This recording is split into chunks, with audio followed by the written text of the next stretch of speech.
सुरभि, कितनी बार बोला है तुम्हें? अगर तुम्हारे पास वक्त नहीं है तो तुम नौकरी छोड़ दो। कम से कम मेरे खाने के लिए काम वाली ही रख लो। मानव की पत्नी नेहा को मैं कुछ कह नहीं सकता, पर हर रोज एक जैसी सब्जी खाकर मैं ऊब गया हूँ। तुम जानती हो, मैं बाहर का खाना नहीं खा सकता, वरना मुझे पैसों की कोई कमी नहीं है। विजय झल्लाते हुए अपनी पत्नी सुरभि से कहता है। सुरभि बोली, थक तो मैं भी गई हूँ, पर क्या बोलूँ? जबकि राशन, सब्जी सबके लिए पैसे मैं मम्मी जी को हर महीने देती हूँ, फिर भी नेहा इतनी कंजूसी क्यों करती है? समझ नहीं आता है। कुछ कहती नहीं हूँ, वरना लोग कहेंगे जेठानी कमाती है तो देवरानी को दबाती है।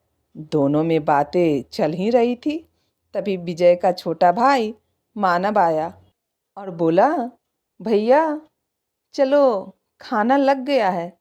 विजय बोला, तुम खाना खा लो, मेरे खाने का कोई मूड नहीं है। सुरभि बोली, देवर जी, खाने में कुछ अलग हो तो घर का खाना खाए, वरना एक ही जैसा खाना दिन रात खाए तो क्या घर और क्या बाहर। मानव बोला, क्या बात है, आखिर हुआ क्या? सुरभि और विजय ने पूरी बात बताई तो मानव ने नेहा को आवाज लगाया। नेहा मुस्कुराते हुई आई और बोली, अरे अभी यहीं बैठ गए, बच्चे खाने पर इंतजार कर रहे हैं, क्या हुआ?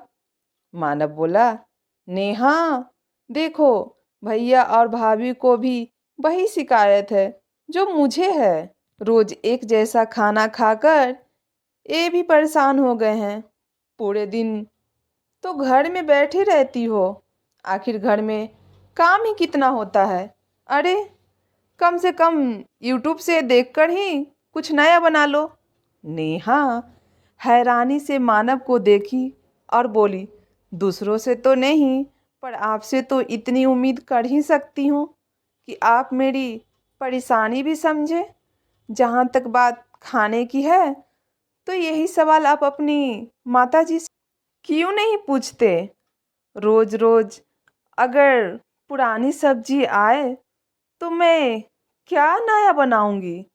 विजय बोला, देखा सुरभि, इसलिए मैं बोला था तुम एक खाना बनाने वाली रख लो।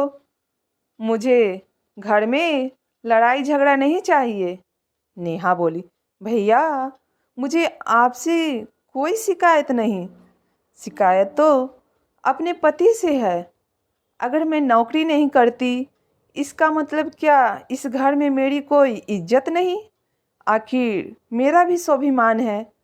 सुरभि ने नेहा को मक्खन लगाते हुए बोली, अरे नहीं नेहा, उनके कहने का वो मतलब नहीं है।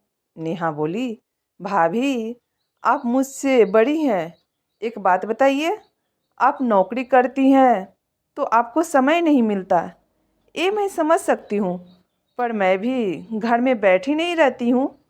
मानव गुस्से में बोला, नेहा तुम कैसी बात कर रही हो? नेहा बोली, कहाँ लिखा है कि घर की छोटी बहू ही सबका सम्मान करे और बदले में उसे तिरस्कार और अपमान मिले? अब बस ये नहीं चलेगा, मैं भी अपने स्वाभिमान के लिए आवाज़ उठा सकती हूँ। इतना कहकर नेहा चली गई। नेहा नाराज होकर रसोई में गई तो उसकी सास कमला जी बोली, छोटी बहू बन गया खाना? तो सब आए क्यों नहीं? नेहा बोली, हाँ मम्मी, रोज की तरह वही खाना बना है, नया कुछ नहीं है। कमला जी बोली, क्या मतलब है तुम्हारा? नेहा बोली, मम्मी जी, मैंने कई बार आपसे कहा कुछ नया मंगवाया कीजिए, पर आप पैसों को बचाने के चक्कर में नई सब्जी कुछ नहीं मंगवाती और चार बातें मुझे सुनने को मिलती है। कमला जी बोली, बहू हमारे समय में इतनी चीज़ें मिलती भी नहीं थी। जो घर में रहता था उसी से कुछ नया बनाकर थे। तुम मेहनत करना नहीं चाहती और दोष मुझ पे डाल रही हो। तभी सुरभि आई और बोली, नेहा, तुम बहुत जल्दी बुरा मान जाती हो। हमारी परेशानी समझो। 4 लोगों के बीच में जब हम लंच बॉक्स खोलते हैं तो रोज रोज वही खाना देखकर कैसा लगता होगा। नेहा बोली, भाभी, मैं भी रोज रोज की शिकायत सुनकर थक गई हूँ। समझती हूँ सोमवार से शुक्रवार आप काम पर जाती हैं, पर ऐसा कभी नहीं हुआ कि किसी शनिवार रविवार आप रसोई में आकर मेरी मदद की हो। कमला जी बोली, बहू, ये क्या कह रही हो? बड़ी बहू नौकरी करती है, 2 दिन ही तो उसे छुट्टी मिलती है, फिर रसोई में वो कैसे काम करेगी? नेहा बोली, मम्मी जी, अगर मैं नौकरी नहीं करती तो क्या मुझे एक दिन भी आराम नहीं मिलेगा?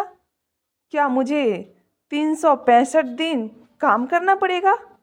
आखिर मेरा भी कुछ स्वाभिमान है कि नहीं? सुरभि इतराते हुए बोली, अपनी अपनी किस्मत होती है। इतना कहकर वो चली गई। कुछ रोज ऐसे ही चलता रहा। फिर एक रोज नेहा मानव से बोली, एक काम वाली और लगवा लीजिए जो कम से कम सब्जी काट दे, डस्टिंग कर दे, तो मेरा काम कुछ हल्का हो जाएगा। मानव बोला, झाड़ू पोछा और बर्तन के लिए काम वाली आती तो है, और सभी काम काम वाली करेगी तो तुम क्या करोगी? नेहा बोली, जिसे बना बनाया सब कुछ मिल जाता है उन्हें घर की औरतों की अहमियत नहीं पता चलती। घर में 9 लोग हैं, मैं भी थक जाती हूँ। मुझे लगता है इन्हीं कारणों से कुछ बहुएं अलग हो जाती है। फिर दोस्त उन पर लगता है कि उन्होंने आते ही घर का बंटवारा कर दिया। कमला जी नेहा और मानव की बातें सुनी तो तुरंत जाकर विजय और सुरभि के कान भरे। विजय मानव से बोला, अगर तुम्हारी पत्नी अलग रहना चाहती है तो खुशी से तुम लोग अलग हो सकते हो। कमला जी तुरंत विजय की तरफ खड़ी हो गई। मानव नेहा से बोला, ये सब तुम्हारी वजह से हो रहा है। तुम्हें लगता है कि मेरी कमाई से हमारा घर चल जाएगा? नेहा बोली, मैं घर को बांटने की बात नहीं की, मैं तो बस काम को बांटने की बात कर रही थी। सुरभि बोली, नेहा, घुमा फिरा कर बातें मत किया करो। तुम्हारे मन में ये सब बातें कई दिनों से चल रही थी। अच्छा हुआ अब सामने आ गई। मानव बहुत नाराज हुआ। कमला जी नेहा पर तंज कसते हुए बोली, मानव, सबकी पत्नी एक जैसी नहीं हो सकती, और तुम चिंता क्यों करते हो? कौन सा घर का बंटवारा हो रहा है? बस रसोई अलग होगी। सुरभि बोली, हाँ, रोज रोज की परेशानी से अच्छा है पैसे खर्च करके सब काम हो जाते हैं। इतना कहकर सब अपने अपने कमरे में चले गए। नेहा मानव से बोली, आप मुझ पर नाराज हो रहे हैं, पर कभी भी मेरी तकलीफ आप नहीं देखते। आखिर मेरा स्वाभिमान की रक्षा आप नहीं करेंगे तो कौन करेगा? देवरानी हूँ तो क्या मेरा स्वाभिमान नहीं? सुबह से शाम तक मैं लगी रहती हूँ। उनके बच्चों और अपने बच्चों में कभी फर्क नहीं किया, फिर भी 4 बातें मुझे ही सुनने को क्यों मिलती है? मानव बोला, नेहा, मैं समझता हूँ, पर मेरी इतनी कमाई नहीं कि मैं पूरे घर को चला सकूँ। अब ये सब कैसे होगा? नेहा बोली, सब हो जाएगा, और देखिएगा कुछ ही दिनों में रसोई भी एक हो जाएगी। इतना कहकर वह चली गई।